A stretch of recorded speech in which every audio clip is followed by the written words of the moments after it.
吴小黑，今天我们终于迎来了阔别已久的扶摇华晨宇。哎呦我天！这什么？哎呦我！小小梦魇，第五人格。哎呦我的！哎呦我天呐！哎呦我天！这什么？这是华晨宇啊！这是什么？这是谁？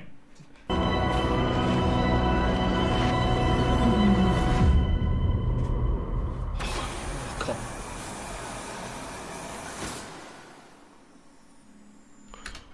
这也是人呐！啊，多少人呢？搁哪办呢？我操！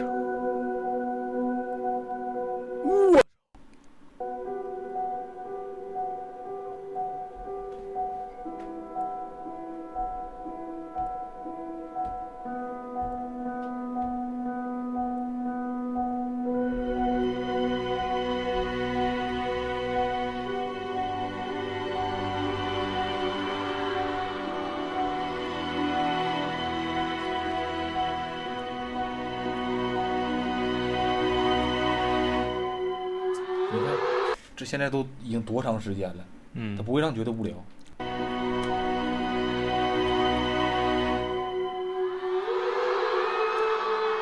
你看，我听过这歌。你听过这歌？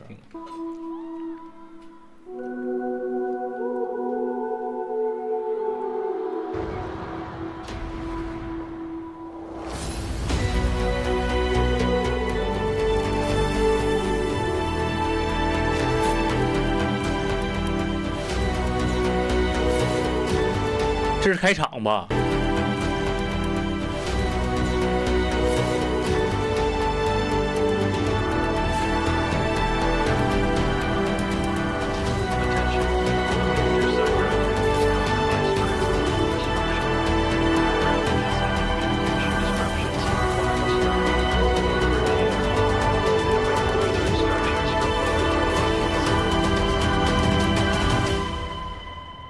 这票花的值啊！这你搁家看不着，这你去现场看那3D 大屏，你搁电影院也看不着。这钱给我好。完了，你就接着华晨宇演唱会推广了。完了，活不了现在，活不了，这没法活下来。不是，我都不知道我兜里这么有钱，真是。百姓家奴，谁家钱我都拿呀。是我现在觉着我兜里有的是钱，看几个亿，但是就是说就有破手指，这个就有破手指。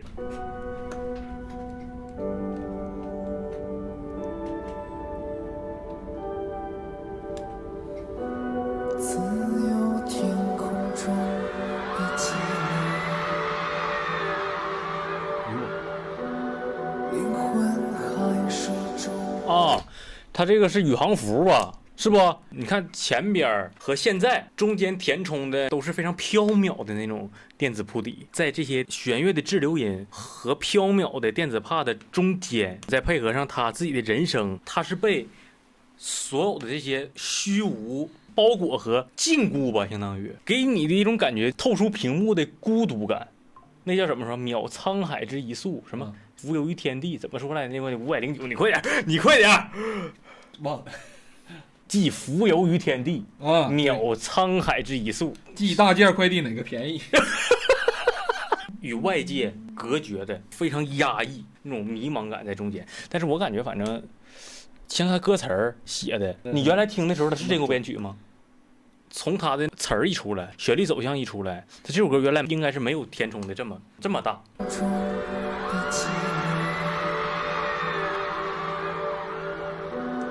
灵魂还手中被浸透，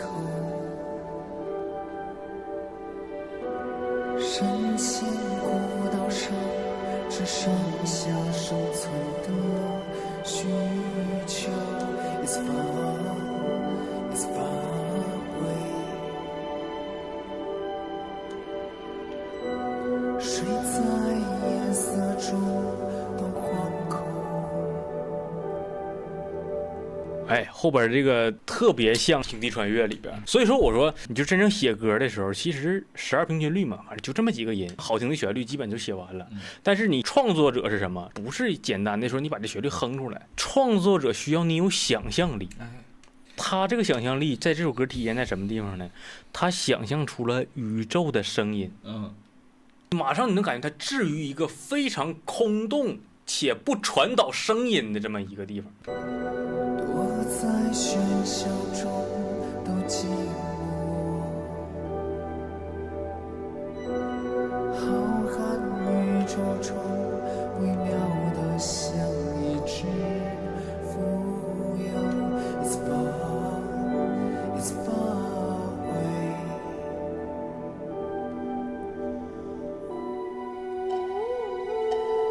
哎呦妈，这时间那东西一起来，鸡皮疙瘩都起来。浩瀚宇宙中微渺的像一只蜉蝣，它原曲要不是这样的话，那这个就是一个非常非常有想象力的一个改变。原曲到底是不是这样的？具体感觉不知道是不是一样，其实也差不多，差太多了，更丰富了。不是丰富的问题，他把整个基底都改了，但是想表达的东西是一样的。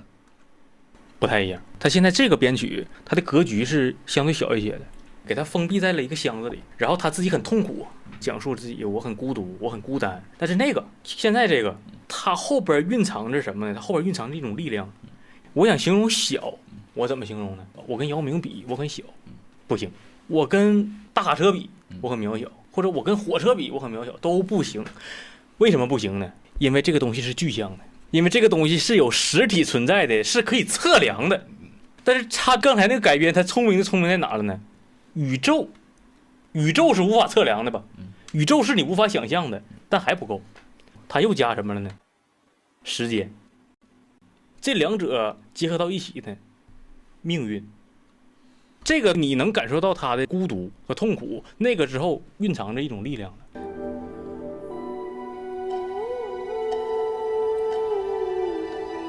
因为有那个计时在这儿啊，就总给你一种感觉，就是在等什么，就这时间一进来太妙了，他可能等待一种爆发。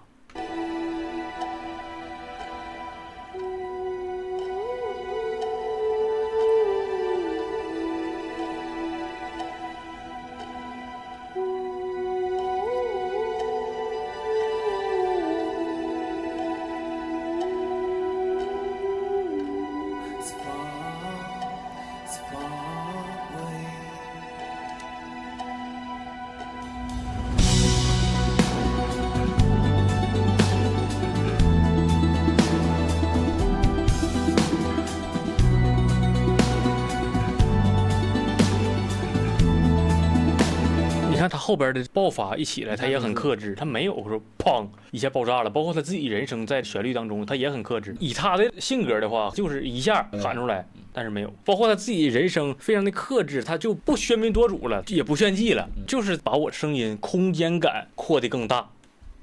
我看4分半了，那这也是打破了第4堵墙。你感受不到时间的流逝。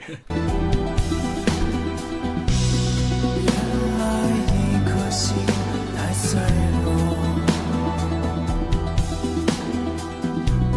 听从前一世在骚动，回忆太沉重，也时光逆时针游走 It's far, it's far away。 这玩意后面肯定是会有全炸起来的。It's far, it's far away。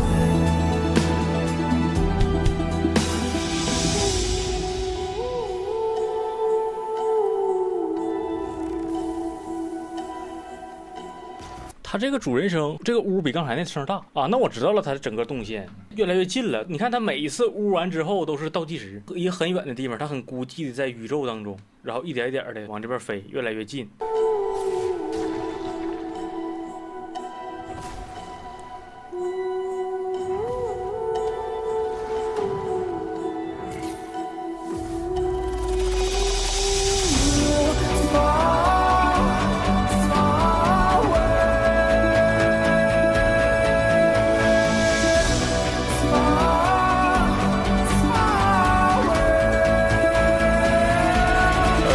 属于你，为什么背后也有冲动？看大雨滂沱，迎风嘶吼，像微风了一样拼命挣脱。这属于你，谁会愿意生活都被胁迫，被卷进漩涡？你看我前面说的，谁愿意生活都被胁迫，就是被裹挟的命运。他用宇宙、时间来讲的是一个命运。虽然我是浮游在天地之间，甚至比沧海一粟都渺小。虽然说命运的齿轮会把每一个人都搅碎，但是我还是要挣扎。你像原版的那个编曲，他那种抗争的感觉就没有这个强。因为他前边不够压抑，我无法想象在太空当中只有他自己在那飘着，没有什么比这个更恐怖的事儿了。他是用宏大来衬托自己的渺小，就是这种以大衬小的这种感觉。他后边冲破桎梏和冲破枷锁的那种力量感就更强。生活都被胁迫，被卷进漩涡，也不低头。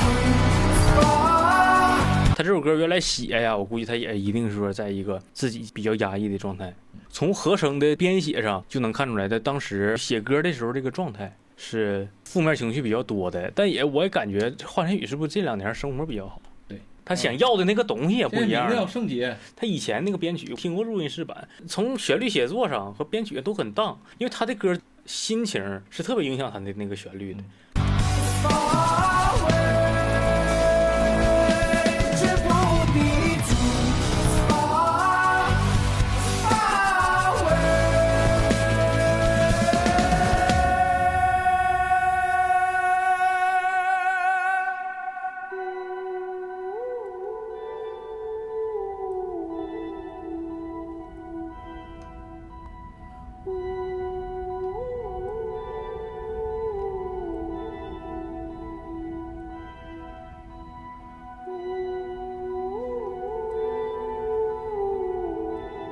你知道我想起来啥了不？三体看过没？没看过。张北海孤独地飞行在太空当中，这首歌它很明显的弱化人声，弱化乐器，前边、中间和最后归于平静的地方，它在伴奏当中就不让你听到一个具象的乐器，所以你也无法想象出这个乐器到底是什么。它其实那个是通过弦乐然后加电子做的滞留音，但其实听感上是没法判断它到底是啥的，那种玄乎其神的感觉会传遍你整个神经。包括它为什么用这种大段无词的状态呢？就是要让你什么词、什么具象的东西最好也别听见，你就有无限的想象空间。然后最后也是归于平静。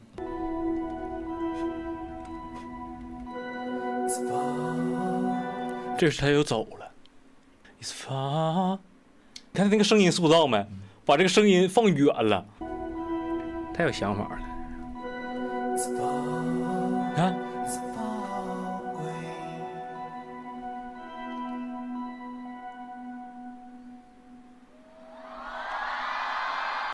哎，这太有魅力了！这就这么个简单旋律，完全是靠编曲和自己人生塑造出来了一个宏大的叙事电影啊。对，音乐最重要什么想象力啊？对，就是想象力。其实很多音乐吧，它能写的很好听，写好听这事儿其实不难，真不难。也不是说现在，哎呀，你就俩就吹牛逼，你自己哼一个好听调难吗？你不跑调的情况下，为什么周杰伦早期的歌，很好听，但是你又觉得不俗不土？因为他有想象力，很多的想法。对，这个改编，我觉得比他原曲那个还好。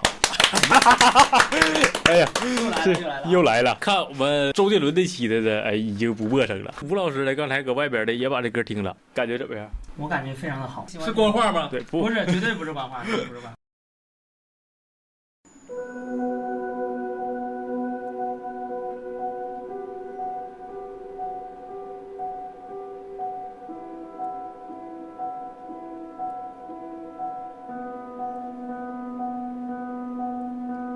OK， 整个这个音乐进来的时候，它是以最简单的钢琴的这个声音，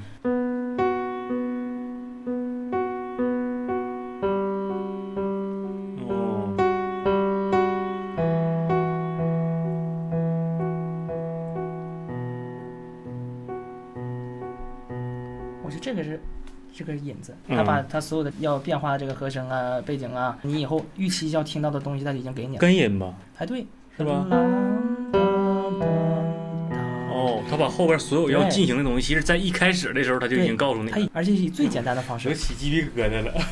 这个真是一个音乐人真正用音乐要跟你沟通的。哎，对，他就像是宇宙跟宇宙、星球跟星球之间的那个摩斯密码一样。他从一开始把所有的后边要进行那个故事，用和弦来表示的那个故事，所有的根音最核的东西，从前面一开始引子就告诉你。对，最开始给你展现就是说我以后不管怎么去发展，这个就是我最开始的动机。谁在夜色中都惶恐，躲在喧嚣中都寂寞。原曲的这个编配的时候，和声走向就是正常的6级，然后4级，然后5级。哦，这正常的啊，对，6、4、5，然后放枪那后面改编的。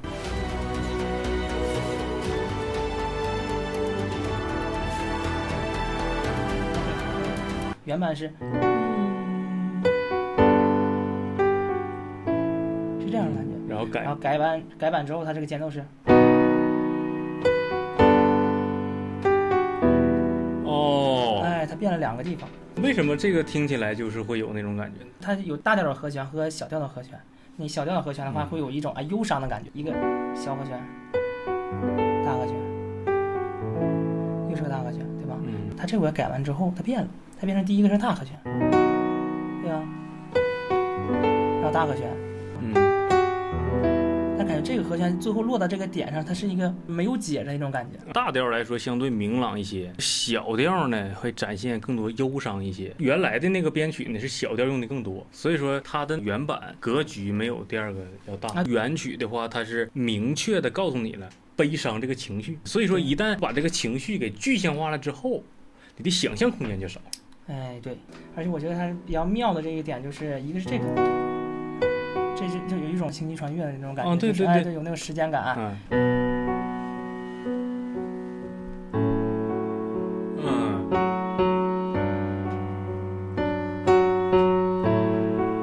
又回来了。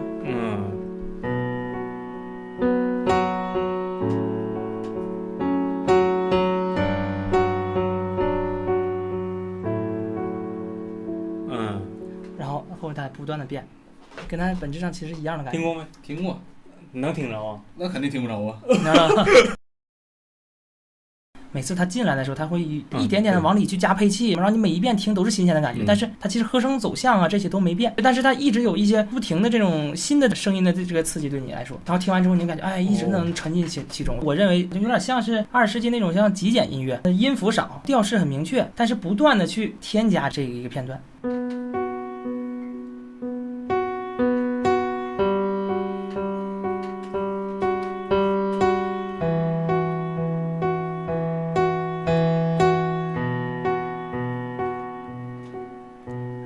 整个和弦进来，有个弦乐的感觉，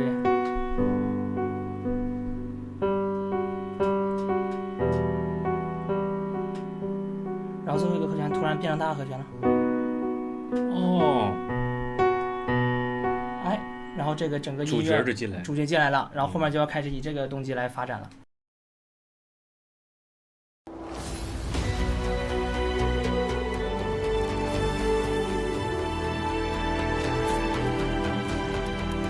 在这里的和声还稍微又变了一下，就是6级、4级、2级、2级，它变成6级、4级、4级、2级，所以它这个感觉中间有个张力会变多。它把中间的故事拉开，原来是一个起，中间一个故事，最后一个结尾，现在是把中间的故事给它拉大了。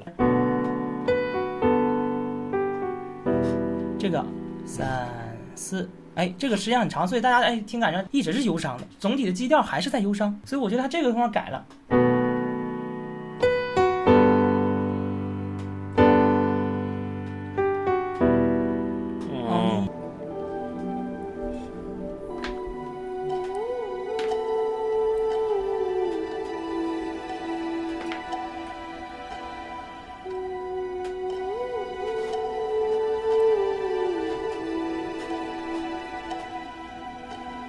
还有一个点，我可能我自己的个人的理解啊，我觉得还挺有意思的。它比如说前面它是是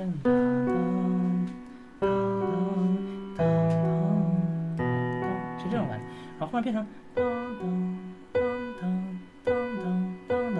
这种感觉就不太一样。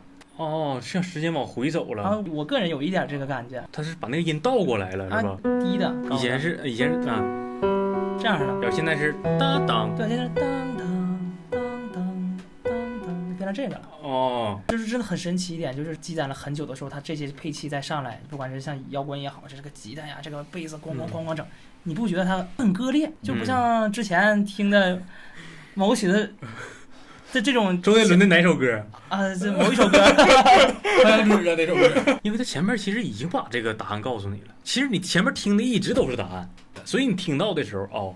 不意外，你像老太阳之子，他那属于什么的？他那属于是骗人。他一开始告诉你的什么呢？一开始指的是这边，其实呢，搁他屁股兜里，他属于变魔术了。他属于这个是什么呢？一直给你看的就是屁股兜，哎，对，但是不告诉你里边有什么东西，你就一直期待着他屁股兜里能给你掏出什么东西，最后真给你掏出来什么东西。而且他有这个自信，一直牵着你走，能让你等到他把屁股兜里这个糖拿出来这一刻。哎，因为你一直就想吃这块糖，他一直告诉你屁股兜里有块糖，然后他还不告诉你到底有没有，他就说我这玩意儿有，然后一直搁边上晃，然后你就期待，你说他这屁股兜里这糖得有多甜？这也是变态。